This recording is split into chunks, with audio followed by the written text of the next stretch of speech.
Hi, I'm Helen. I'm licensed professional counselor with Lifeologie Midlothian, and wanted to just send a few tidbits about the topic of grief.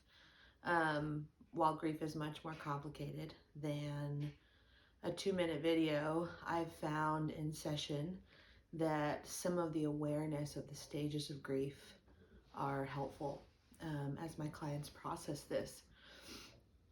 What's important to remember is that grief and the stages of grief are not linear.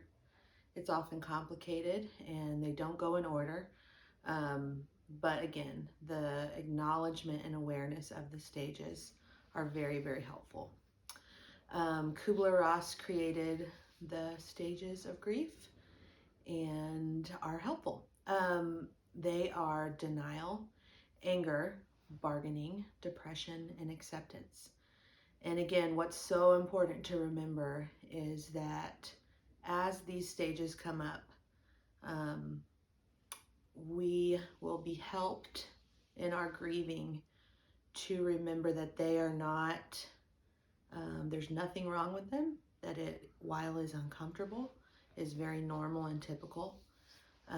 Say you have a passing of a loved one, you've experienced some type of trauma, an unwanted divorce, etc. You get the ideas of the examples. Knowing that you're going through a stage of grief helps being able to process through that stage. Denial can look like shock, avoidance. Anger looks like, spouting off at a loved one. Physical examples of getting mad and hitting the steering wheel. Anger looks differently for everybody. Bargaining are the why me's. If you're a spiritual person, it could be an existential conversation with God about why did this happen? Why is this happening to me? Or maybe if you're not as spiritual, like with the universe, why would something like this happen to me at this time in my life? Trying to figure out or rationalize the experience. Depression, one definition of depression is anger turned inward. Depression feels heavy. It can look like isolation, not showering for days at a time, eating too much, too little. It feels heavy. Tearfulness, sadness. And acceptance is the last stage of grief. The idea is that we don't just blow through these and get to acceptance and we're fine. The idea of understanding grief is to just continue to come back to a place of acceptance more and more.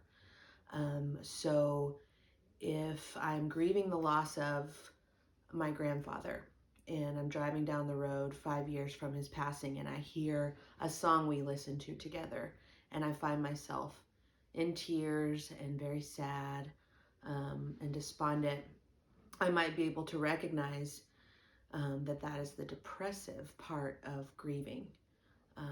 And that while it wasn't okay that he passed away unexpectedly and that it did hurt me, acceptance is not saying that what happened was okay. Acceptance is that I have to find peace and meaning in this experience and continue to live. And so I acknowledge the depression. I accept the depression and go through that and grieve that and then work my way back to acceptance. So again, grief is not linear. It's not on a timeline. It's complicated. The stages don't go in order, but as we are aware of them and utilize that awareness, that cognitive part of the emotional experience, we work to get to acceptance over and over and over. Thank you.